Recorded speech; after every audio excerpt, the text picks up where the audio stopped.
Welcome back to the show. I'm your host, Tim Walcott. I'm here with my co-host, Tyler Paterson. He's regular. My not so regular co-host, Tyler Morrow. Tyler Morrow on the bottom screen there.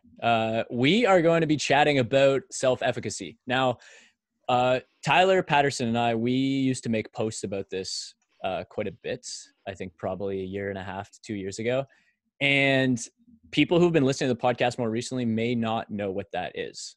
So, and we haven't talked about it as recently. I just feel like as far as like content in social media and even like in our discussions on the podcast, maybe more so on the podcast actually, but we haven't really brought up that term specifically as much. So I think this would be a good time to dedicate an entire episode to self-efficacy. What is it?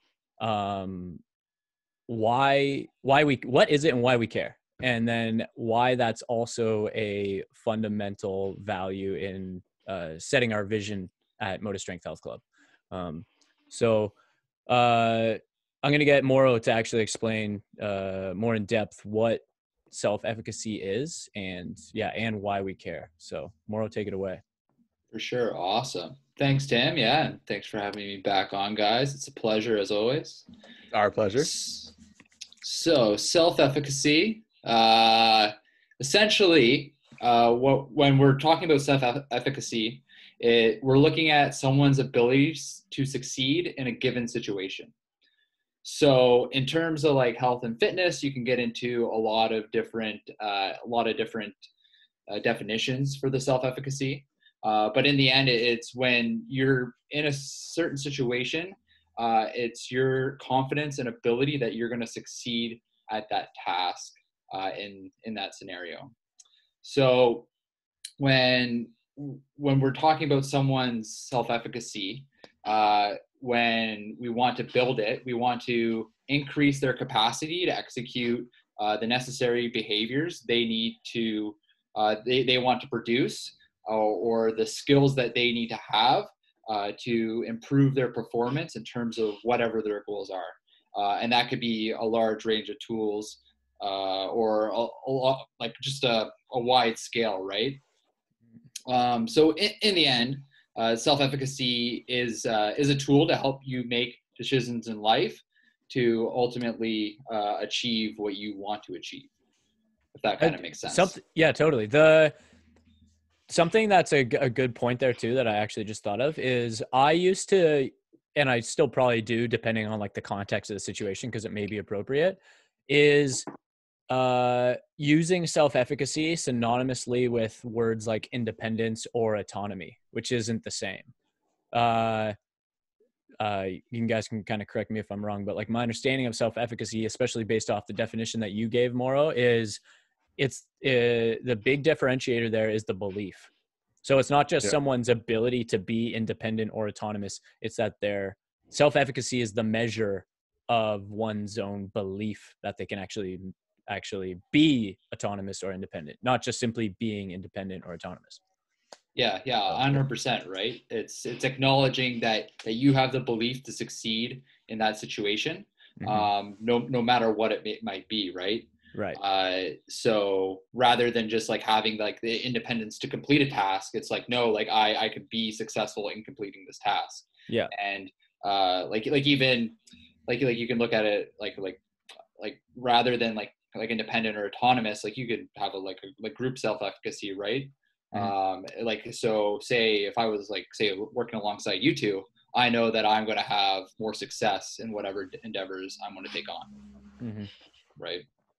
Yeah. So it's like in the end, it's you can kind of create an environment around you to try to increase like that self-efficacy. Right. So the scenarios, the more like the way I like to think about it is the more you expose yourself to certain situations or different scenarios, those are all going to, well, I guess if you have the right mindset, you can use those to try to improve your self-efficacy, right? Yeah. Like for a certain thing that I like to hear, or like I tell myself, is the fail fast and fail often. But you can't just end it at there, right? Like if you're just constantly failing and failing and failing, then you're never going to get anywhere. But you take those failures as lessons, because like we're we're human. It's human nature to make mistakes. Like, we're prone to mistakes. I make them all the time. I fail at things all the time. But you just have to look at it as a situation. Hey, this is a new situation to me, and here's how I can improve on this, right? Like, everything, the way that I look at it is almost every scenario you have in daily life brings value, right? So you can have certain situations, like just a meaningless task, but in the end, like there could be some benefit to it. Or you could have like a negative interaction with someone and look back on it and be like, hey, how can I handle that like a little bit differently, and maybe improve like just your self-efficacy in a certain situation, right? Yeah. And like something that's like regarding self-efficacy specifically is it's just as a caveat, I guess, before we get into it as well, is like, we're just three fitness guys talking about self-efficacy, which is like a well-known term in psychology. So like anyone who's a trained psychologist or somewhere in that field would understand this and probably explain this much better than us. But basically what we're attempting to do is apply self-efficacy appropriately to what we do, right? So, and which I think it's not always perfect, which is why I brought up where in the past I'd used self-efficacy synonymously with words like independence or autonomy and other stuff, when it's like, that's not what it is. So I think it's good to like at least understand that. But anyways, Ty, I wanted to ask you something. What are some ways that we can increase someone's self-efficacy? Because this is a big point in the studio. All three of us have talked about this a lot off camera and on camera, but definitely off camera about just, whether we're seeing ways that other clinicians, trainers, massage therapists are dealing with their patients and being like, oh, that looks like that could help that. I should apply that. Or maybe ways people don't. But the point here is that we always want to be increasing it in our clients and patients. So can you provide some situations or strategies of how someone could do that, either in themselves or from a coach or a clinician to their clients and patients? Sure. Well, I have a million ideas and topics I can go on about self-efficacy. I think it's important to say that, like, don't be confused by the word self. Like, other people can instill it in you as well, rather than like, when you need to stop procrastinating, that's kind of on you. No one can really help you other than potentially giving you ways to like not procrastinate. So there's definitely ways that, so specifically in my practice and what we do all the time at Motus is just positive reinforcement is a pretty big one. So I like to celebrate small victories in patients. So rather than being like, oh, we're not at where I want you to be, I go, oh, remember last week when the pain was a 9 and now it's a 7 and now you can do the stairs a little bit easier. So it's kind of managing their expectations will help them with their self-efficacy to the point where they won't be discouraged by what they think should happen. Right. And the other ways you can help increase someone with their self-efficacy is kind of ask them what they want, right? So instead of telling them what they need and telling them what they want, you can ask them, right? And then you can start to like narrow it down and you can kind of help them. You can go, oh, here's how you should view it. And the best way to do so is, especially in massage, of course, I'm going to speak in that context because it's kind of obviously what I know the best.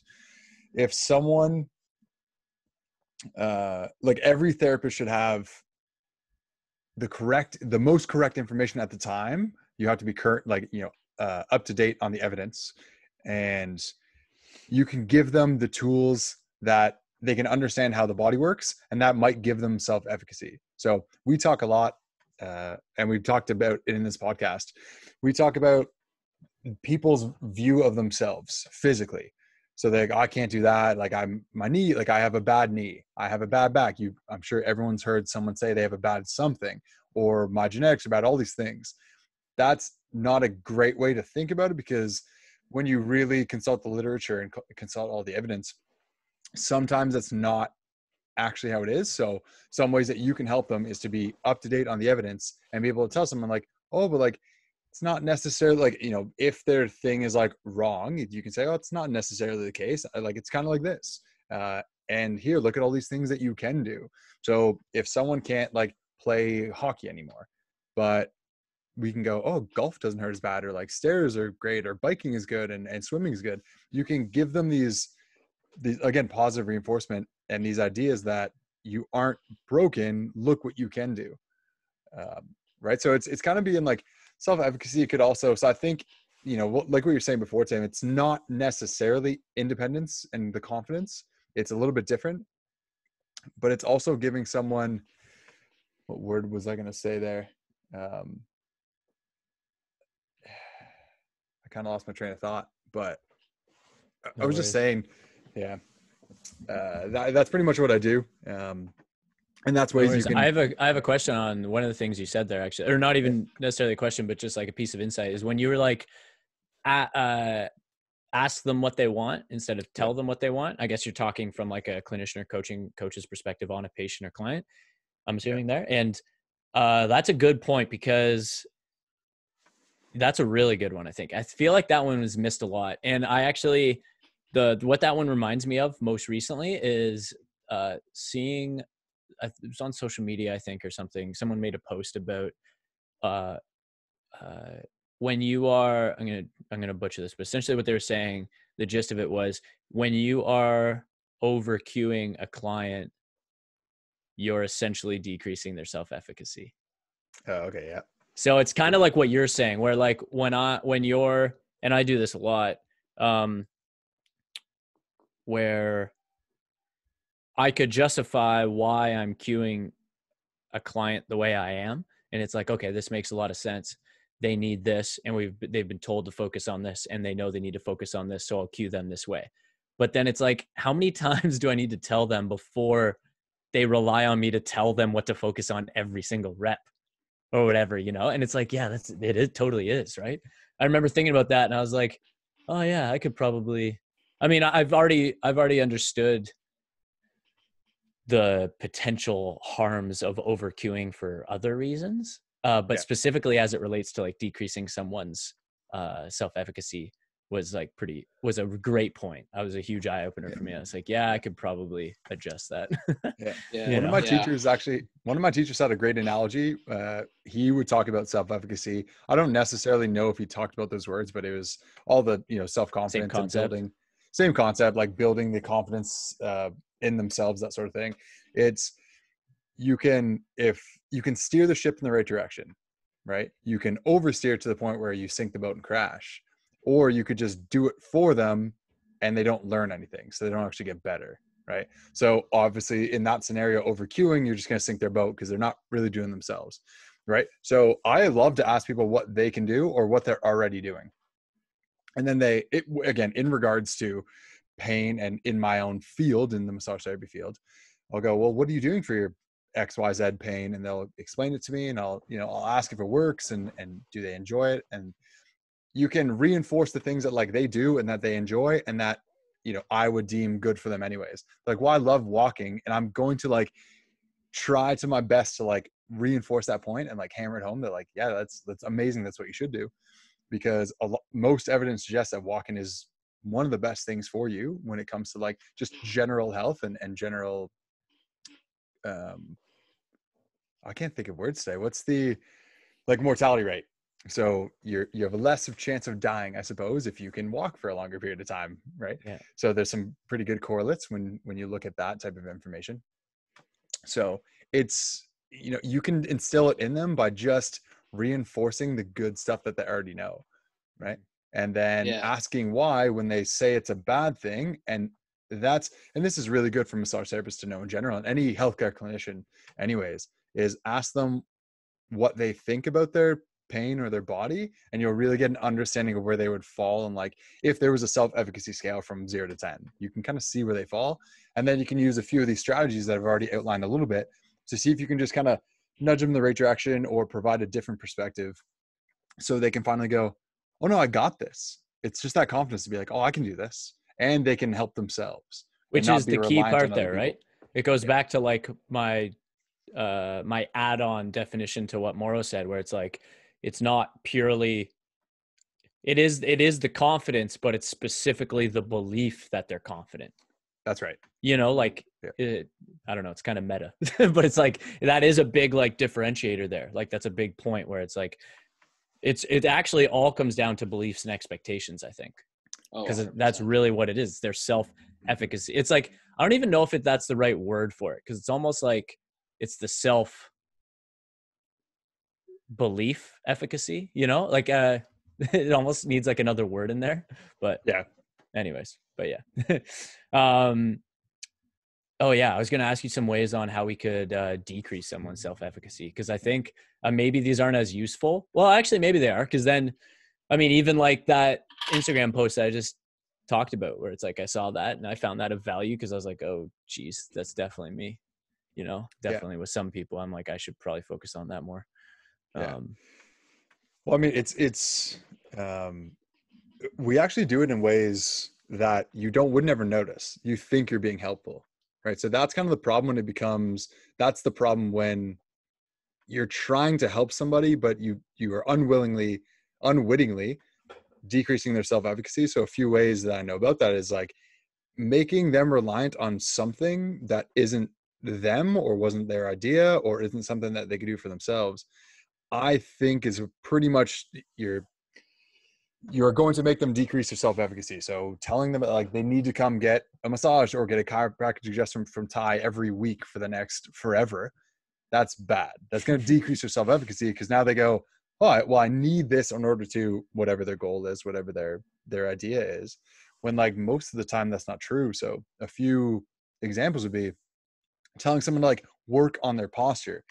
It's just obviously it's a dicey subject that we can get like super far into. We get in the weeds, but telling someone that they need to like be a certain way all the time is going to decrease their self-efficacy, because now you're making them rigid in how they move. When in reality, all you should do is go, hey, does that hurt you when you do this? And go, and if it does, offer up a different suggestion, move a little bit more, like change your position up all the time, because if they're in a position that hurts all the time, they're probably going to move anyways. So to tell someone that they're going to be always in pain unless they're in a certain position or they do a certain thing, and if it's very specific, you're taking away their self-efficacy, because there's going to be hundreds of ways that you potentially don't know that could help them. And you not knowing those things is, again, unwittingly decreasing their self-efficacy instead of increasing it. If you had more suggestions and you told them how they could carry themselves and just to instill the thought that this is, to put it very simply, if I could answer it in one sentence, even though I haven't yet, is explain to people that their body is resilient, adaptable, and amazing. That's it. That's the easiest way I could say that.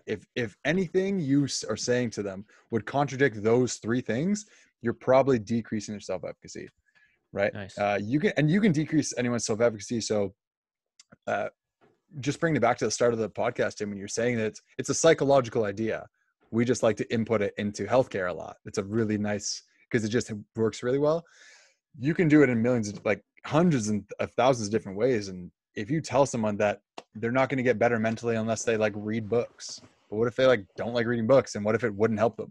You're kind of narrowing it down too much, instead of like just giving them hey, like here's 10 things you could try. So it's kind of like you let them choose, and if you talk to someone enough, if you let them talk enough, you'll start to figure those things out, what they like and don't like.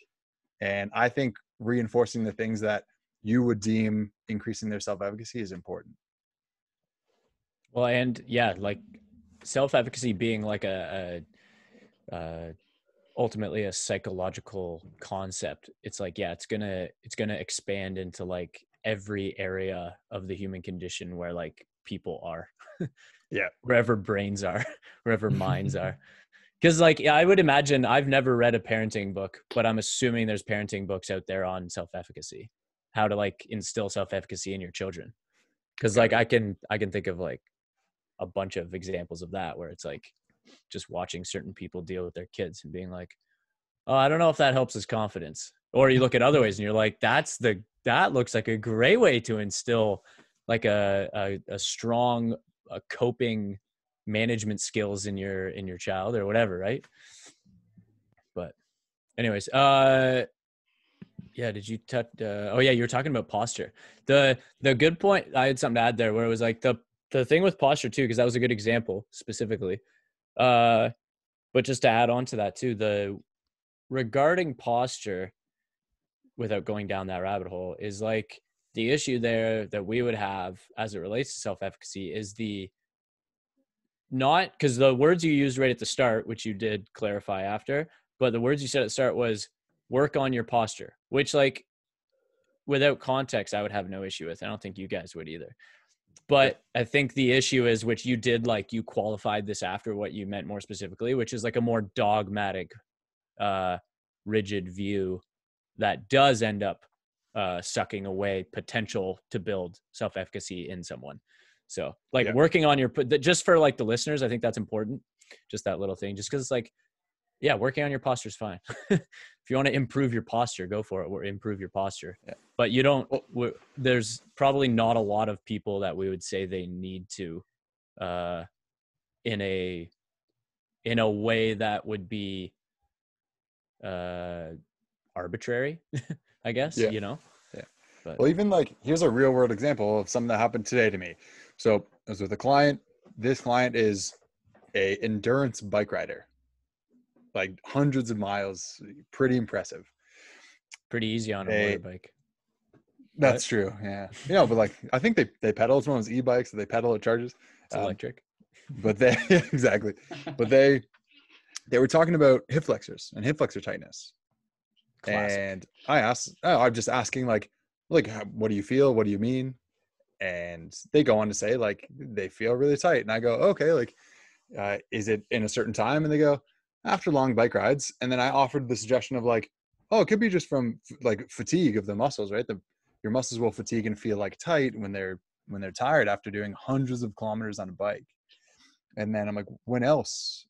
And I'm like, what made you think that you have tight ones? Like, did someone tell you or anything? And they're like, well, when everyone is stretching, it feels like tight for me, and some other people's doesn't feel tight. I go, well, you don't really spend any time in that position ever, really, because like you don't spend a lot of time in hip extension, and no things you really do in your life needs any hip extension. It's like, well, it's gonna feel that way because it's just a movement that you haven't done really ever. So instead of going, yeah, you have really tight hip flexors, because I could have poked at them and be like, wow, they're really tight, or try to stretch them and be like, yeah, isn't that feel tight? Solidifying that view where I was like, I just offered up the ones that I've seen this hundreds of times. So I sort of was like, I don't think that's necessarily the case. Like, let me know how you think. Let me know how you feel. And they left being like, yeah, that's actually made a lot of sense. They always feel like tight, but it's always after a long bike ride. And they only feel tight when I'm stretching them. And I'm like, well, if you stop stretching them, would they ever feel tight? So it's just a way I could have been like, you don't have bad hip flexors or tight hip flexors if that's in a negative connotation. And those conversations are tough. I think like, obviously you guys would have them more than me, but it like that type of stuff does come up where I have to maybe steer the conversation a certain way if I see the potential to perpetuate a harmful idea that like a client has or something. But essentially what you did is like, you basically, you gently told them it doesn't matter while also offering an option for a positive reframing. Yeah, exactly. It's like, yeah, that's what you're trying to do. And you nailed it. Yeah. Cause like that's both of those things together, actually, like that's where I failed in the past, having certain discussions where it's like, I can offer a positive reframing, but I don't gently tell them it doesn't matter. I come off an asshole. Or the other way where I gently tell them it doesn't matter, but then they're like, but what do I do now? You know, so I don't offer the positive reframing. It's like, what do we do now about it? You know? So, exactly. Nice job, dude. Sure. There you go. That's huge. Thank you guys. Into the world. It means a lot. It means a lot coming from you two. Honestly. Yo, I have a random question here. Morrow, you are, so some of the listeners may not know who you are. So you are in school at Chiropractic College. Regarding self-efficacy, is this something that's talked about much in the curriculum right now? Or is it something that, and if not, is it talked about with your with the students you're with, or is it talked at all? Yeah. So like at the school, we're definitely taught like the BPS model. So like the biopsychosocial model, it's definitely mentioned. I'm trying to think like just like thinking back to the guidelines that we have, because that's what we refer to a lot like in our small group discussions is the Canadian Chiropractic Guidelines, like the CCGI guidelines. And they refer to self-efficacy, but I don't think I've ever had a discussion per se that was led by like faculty at the school in terms of what like self-efficacy is. I And don't why it think like matters. we've ever like ever sat down and just like, hey, like what is self-efficacy? Like how do we improve this in patients? How do we help build this? What are like how can we reframe things? How can we help build this to help our patients succeed? But fortunately enough, like surrounding yourself with the right people at school, you definitely do have those conversations in terms of like how to improve self-efficacy, what is self-efficacy, Yeah. kind of diving into it and getting into the strategies, right? Yeah. Like in the end, like it's a lot of it is about how you communicate to someone, and again, just like allowing patients or clients to acknowledge what they can do for themselves, right? Because a lot of like what we deal with at chiropractic school is like chronic low back pain, or like it could be acute low back pain, same with neck pain.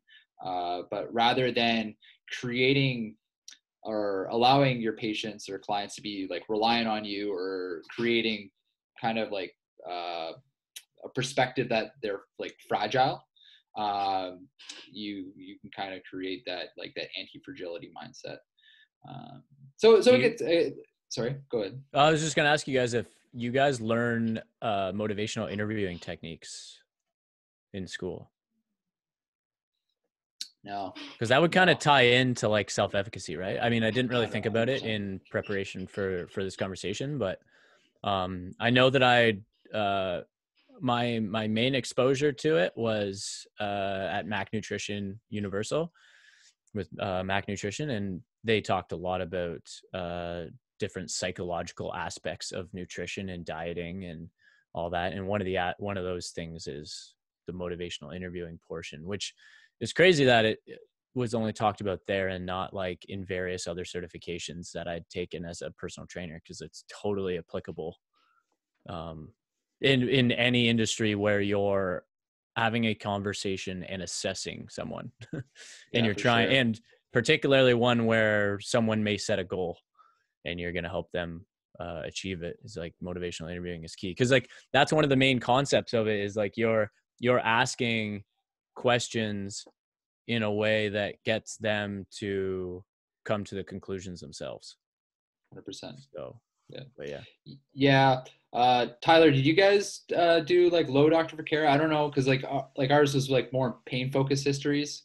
That's Yeah. like our big thing is like the low Dr. Vaquera. Like we talk a little bit about like goals and expectations and things like that. And certain teachers dive into it a little bit more than others, but Mm-hmm. that's what I try to focus on when Yeah. I'm like being tested and stuff, is tossing Yeah. different things out there. Yeah. It was Nice. pretty objective and physical when I was in school as well. There wasn't a ton of like, well, how does that pain make you feel? It was, what does the pain feel like? So it was a lot of questions geared towards like the mechanical, of course, rather than, but how does the pain affect your life? There is actually in treatment planning for massage therapy, one of the questions you have to answer for every new patient and every new treatment plan is the limitations of daily activities.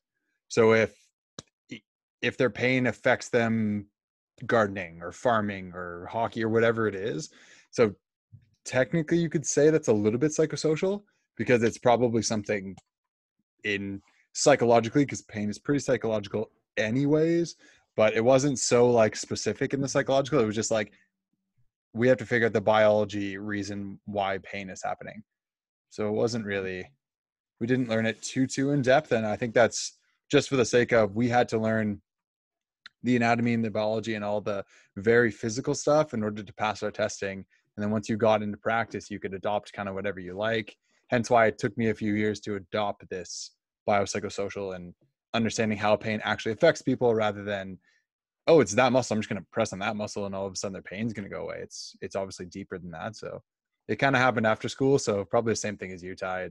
It's unfortunate, but they just give you the groundwork. They give you the base knowledge, and you have to expand on that yourself. Yeah. Even though I'm paying like large sums of money, I just have to acknowledge that I'm just paying my school to license me and Pretty much.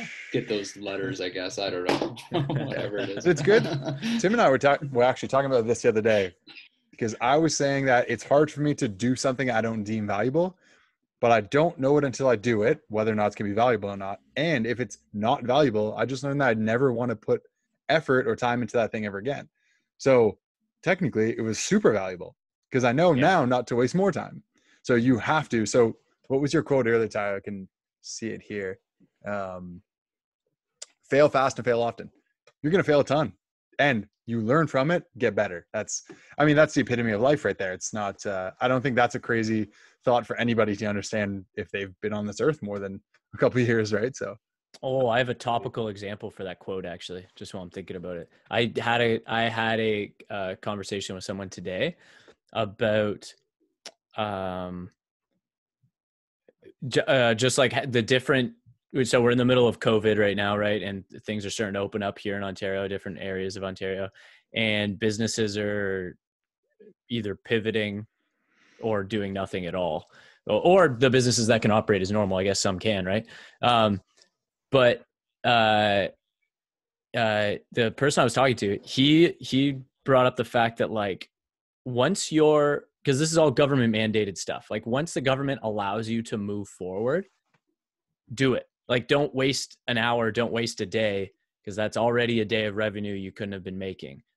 But that's not the only reason. It's not just the revenue. It's the fact that if you're afraid to fail, you're, in this case, it's such a cliche saying like I'm afraid to fail, but it's like, if that's the reason why you're not doing it and you're like, oh, we'll let everyone else go forward and we'll kind of see, because this is kind of like uncharted waters. It's like if you're watching other businesses do it and see how they do it and then try and I guess see them fail and then know what not to do. It's like, I don't know if that's the right way to go about it either. And the person I was talking to was saying the same thing, where it's like, you want to fail forward. So if you open up on your first day and you fail for a week, 2 weeks, 3 weeks, and whatever that means by failing, say you're still losing money in those 3 weeks, but you're already losing money shut down anyway. So that's his point, is like, even being open and figuring those things out, doing something for those 3 weeks, you'll likely fail forward and it'll be valuable, even though you're like, yeah, we're still losing money, but at least we're open. It's like, well, yeah, that still sucks. But the stuff you learn as far as like, who knows how long this is going to last, as far as like the changes in just the economy and how social life works, business life works, the economies of it, everything. It's like you might as well start learning that now. So, and then I guess that's the term, is like fail forward. And I was like, oh, that's good. Yeah, fail forward. I like that. True. I like that a lot. Yeah. Kind Kind of what you were saying, really. Yeah. Yeah, I did want to touch on it's interesting from like a business standpoint. That's what I want to chat about right now, is like, I forget at which point it really became clear to me when I was running Motus Strength Health Club, and I was like, what am I trying to do? And why does it matter? And at some point I realized that what matters is giving the ultimate way to help people and help my clients is to give them the tools to reach success on their own, if they can, at some point. And I felt like self-efficacy fit into that pretty well, as far as being a fundamental value, which ultimately became the vision for Motus Strength Health Club, which is to make a positive impact in our community by providing our clients with the support and strategies that foster long-term success and self-efficacy along their journey to a healthy lifestyle. I've thought about that a lot since then, and I still believe in it 110%. But I've definitely had some thoughts along the way and some interesting conversations with people. I think a lot of people don't understand it. Yeah. And actually, even as I'm saying that, I'm like, wow, I think a lot of people don't understand it. But I've definitely had a lot of chats with people about like, you know, if I want to grow a business and I need to make money to grow the business, how far can I grow a business that has a vision like this, that focuses on nurturing and creating clients and patients who don't need me anymore, essentially? But, you know, long story short, that's what we'd be doing. And that's what we're trying to do, is work ourselves out of a job. And it's like, how scalable is that business model, you know? So I don't know. I thought, like, I'd like to field this question to both you guys, is like, is it even possible to grow a business that focuses on the fundamental value of increasing self-efficacy in our clients and patients? Or maybe it's not possible, or maybe that it is possible, but there's a ceiling. I don't know. What do you guys think? Tyler, let me field it just for a sec, because when I left school, it's easy to just adopt the model that you can see that most people just enjoy. So massage, for example, you just need to press hard on stuff and work on trigger points and all the things that everybody has heard. And you can make a lot of money doing so. Now, when I was making money doing it, I felt like I was scamming people in a sense, even though like they were happy, they were more than happy to come see me. I never forced anybody. You can't really, because they have to come in and pay you money. And if they don't want you to touch them, then they don't. But I learned pretty quick that this doesn't truly help as fast as I want, or like in the way that I like, because people were still dependent on me. Because I heard all the time, oh God, if you ever go on vacation, I don't know what I'm going to do. I'm like, oh, that's like a bat. And then I was like, oh, I instilled that thought in you, I believe.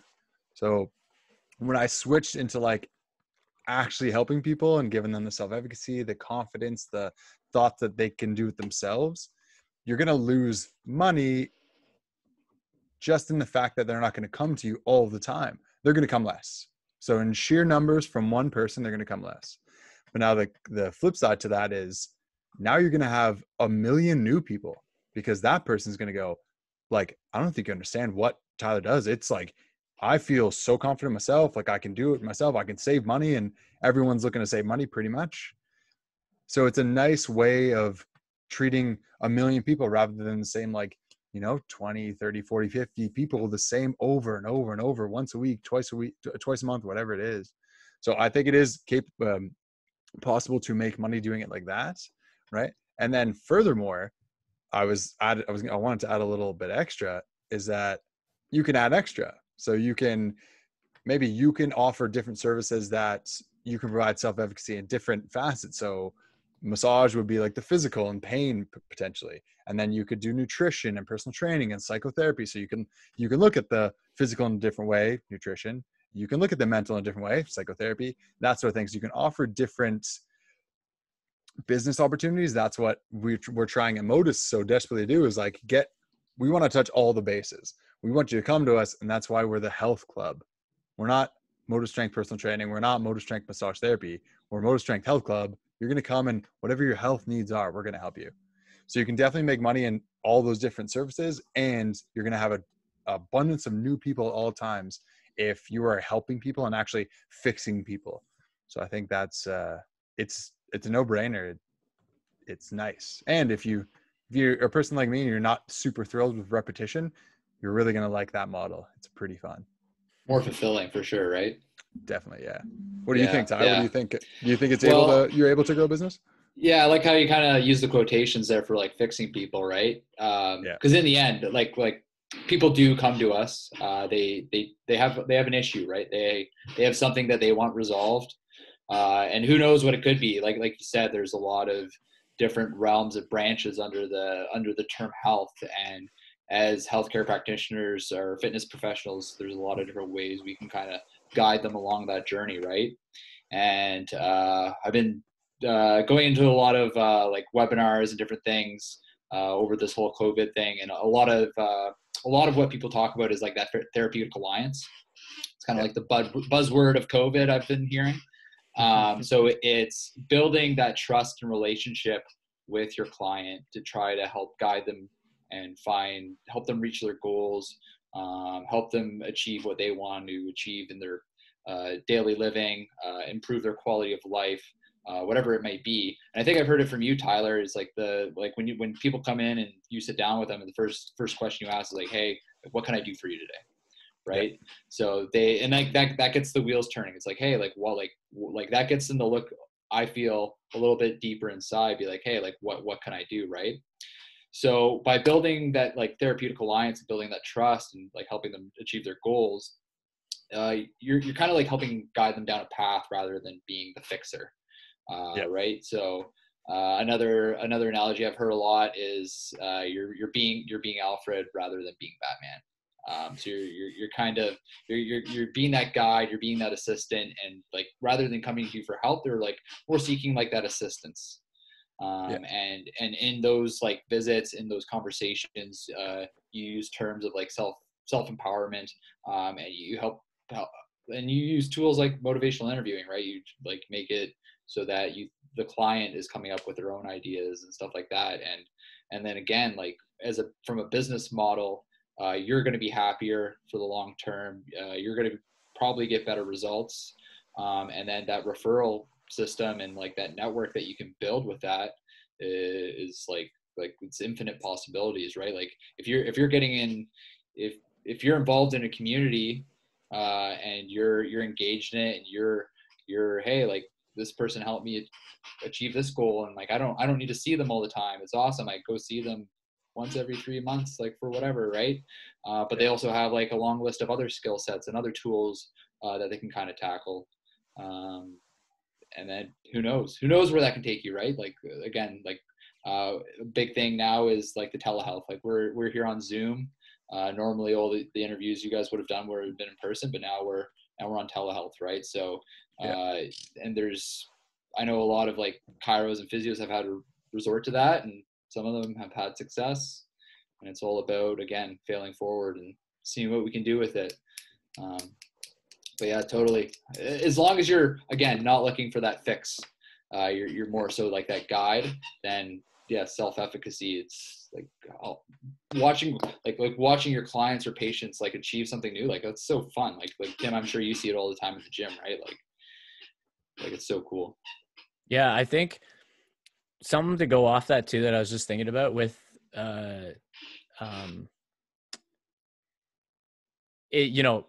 the issues of having self-efficacy as a fundamental value in a business model is like when it's in the middle, when it's a business that is built within a society that still wants a quick fix.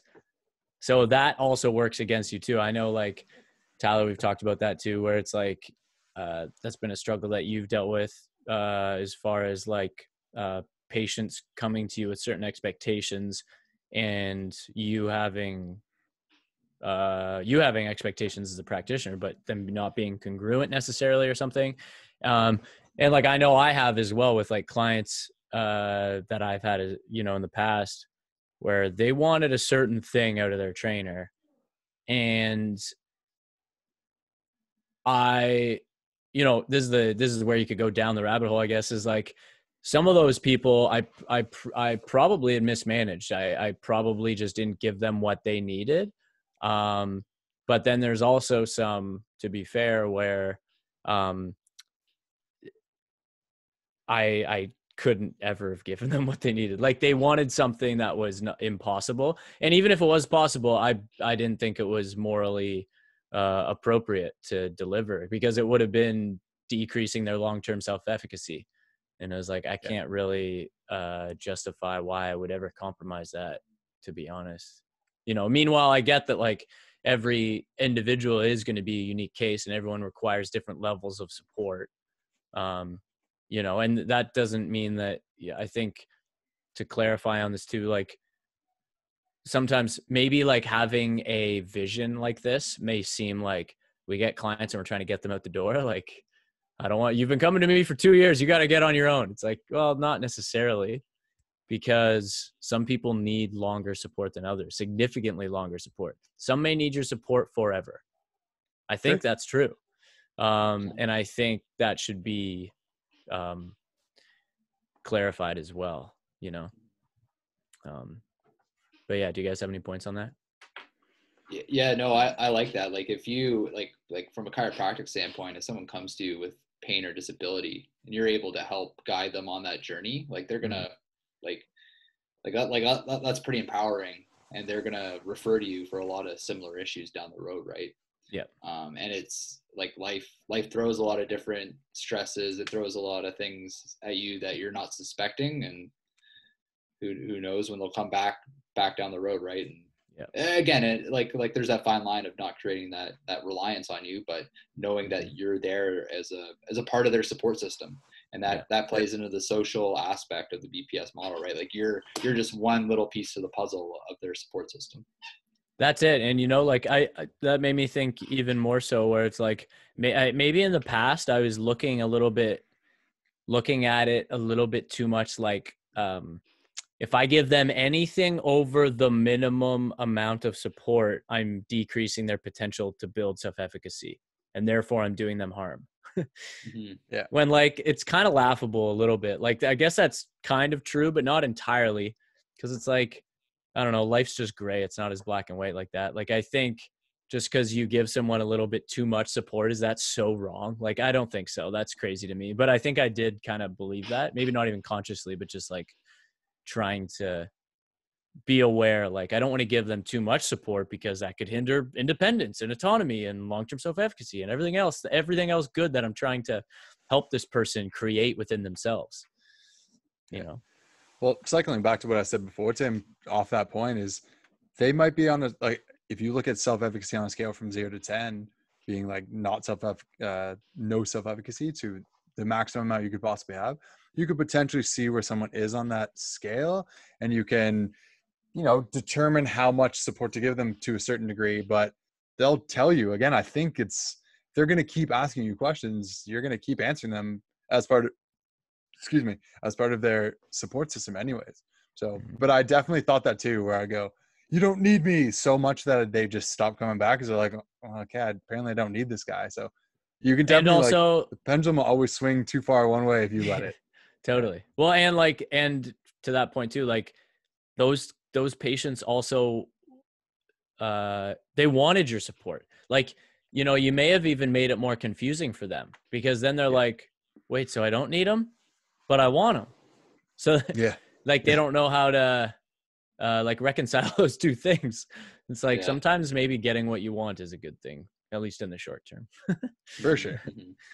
Again, and playing into expectations too, right? Like sometimes they come into it expecting a certain service, like you can relate to a chiropractic adjustment, like they want their spine put it back into place or realigned or like whatever, but in reality that's not what an adjustment's doing. Like right, like as long as you can still deliver that adjustment, but as long as you're reframing it in a way that isn't like adverse or creating like a nocebo effect. Yeah, for sure. Well, and I think we might have already discussed this on another podcast, so I have another question, so maybe we shouldn't go down this rabbit hole, but but the whole thing about like false narratives and certain manual therapy modalities and stuff, like you two would have a good perspective on that. You guys probably share a similar or the same one, but it's like, we've seen, I think I might have actually asked Dr. Stu McGill. I think I asked him that, where it was like, it was two prominent people in the pain science space arguing about that on social media, where like one was a physio, one was a chiro, and the one was saying how it doesn't really matter what modality you use, it's the narrative you give along with it. And then the other, like the chiropractor was like, no, if it's inherent within the narrative, which like I understand both of their arguments, so I actually don't really know where I stand more so, but I mean, like I could see both, but I still don't have an issue with both. It's like, it's like the narrative does matter, like I understand that maybe some things are, some modalities inherently carry a false narrative regardless of what you say, but I don't know if that totally negates the use of it, the justification of it entirely. I don't know if I buy that, Yeah. Sure. It's hard to say, right? It's all context dependent, and in terms That's it. of like, Yeah. even the clinician, like the clinician's personality is going to play into that as well, right? Like, That's it. Yeah. and you kind of have to find like your clinical personality and do some introspection with that and figure it out. Well, and like you said, like the context does matter. So even using black and white on that, from the chiropractor's perspective, maybe isn't so strong, because I mean, even just like one factor, I'm just going to pick one example, one factor, which is like just their health history or their history with other modalities. It's like if they have an expectation with a certain modality because they had a clinician use a certain tool on them or a certain therapy on them for years before, that's totally different than someone who's like, oh, that knife thing looks cool, maybe that could work. Yeah, it's just different. That's totally different. It just is, Yeah, so sure. So yeah, I have another question to field to both you guys. Do you think social media is good or bad for helping our self-efficacy as a society? Now, self-efficacy as a society is still within the realms of what we're talking about, obviously. So pain and fitness and general health. So yeah. Mine will be pretty short, Ty, because I think Tim can attest where I have a pretty jaded view of some social media. So I'll give you mine, and then I think you'll calm me down, Ty, and you'll give more perspective. But if you put a gun to my head and said it's good or bad, I'm going to say it's bad, just because what we're trying to sell, not sell, but what we're trying to like tell people is not sexy or appealing or flashy or exciting. It's just not, because we're saying that you can help yourself. Like everyone goes, yeah, you're cool, I've tried that, I want something else. So I think there's definitely a space for it. I believe like there's some good people out there, but trying to weave through all the super popular stuff, quote unquote, is a difficult journey. And all the people that are very like evidence-based, it's a little boring, to be honest. So again, gun to my head, ask me the question. I think it's bad. Convince me why it's not bad though, Ty. yeah. debate. Get it. Yeah, I guess like in the end, like social media is just a part of your life, and like it's a tool, right? Like you can use it for a few different things. You can use it as like a dopamine kick, or you can use it to like acquire information. And there's like I think the cool part about social media right now is that you can essentially customize your timeline to view whatever you want. Like like it's easy to block people and unfollow people. I do it all the time. Like I'm very liberal with like handing out like blocks and mutes. It's like, I don't like, if you're not putting stuff out that's going to add value to my life, I don't care to see it. Yeah. That's a strong indicator of positive mental health. Right? Like it's said by an unprofessional. but that's what I think. Yeah, like and like I don't know, like in the end, like yeah, sure, like I definitely fall in the rabbit hole of like finding like some of the more sexy stuff. It's like, oh, that's kind of cool, but then I like look at it, I'm like, no, that's stupid. like like in the end, it depends how you're using it. And like Twitter's massive right now for like research and finding information and like finding things that you want to take a deeper dive into. But then I also think Twitter is like the worst place in the world. Like it's like if you like click on that hashtag button to see like what's trending and so stuff bad. like that, like there's a ton of garbage. Twitter so is just so trash. Yeah, so yeah. It's having that self-control not to do it. Like I got caught in the rabbit hole because I got Twitter back probably like sometime around the new year, just to kind of keep up to date with some research and like some up-to-date information, and follow some people that I find are interesting, and they're just more active on Twitter than Instagram or anywhere else. So. That's the unfortunate part about it, is like a lot of people are, because I had Twitter for that same reason. Yeah, like just like a lot of the research is on there, so now I just wait until us plebes get it on Facebook.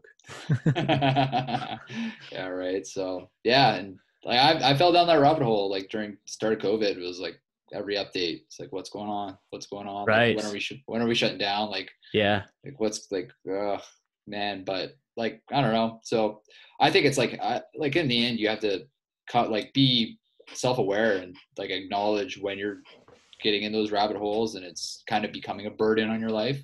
I take social media breaks all the time. Like I'll delete Instagram for like even just 2 days.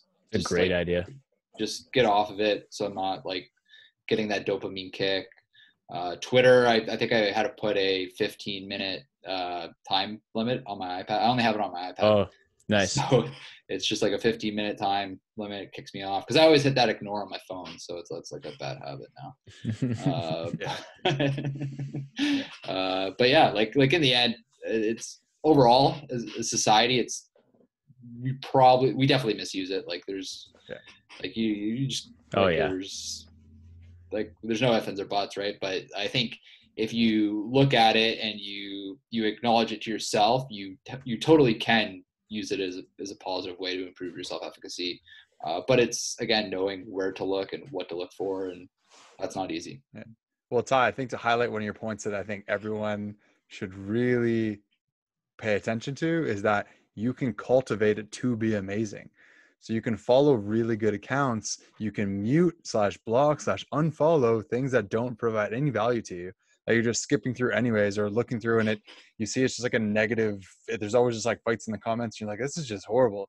Like you can follow 50 amazing people. So when you go on social media, you're always learning something. You're always like being forced to look at something new or consult current evidence. So you can cultivate it really well.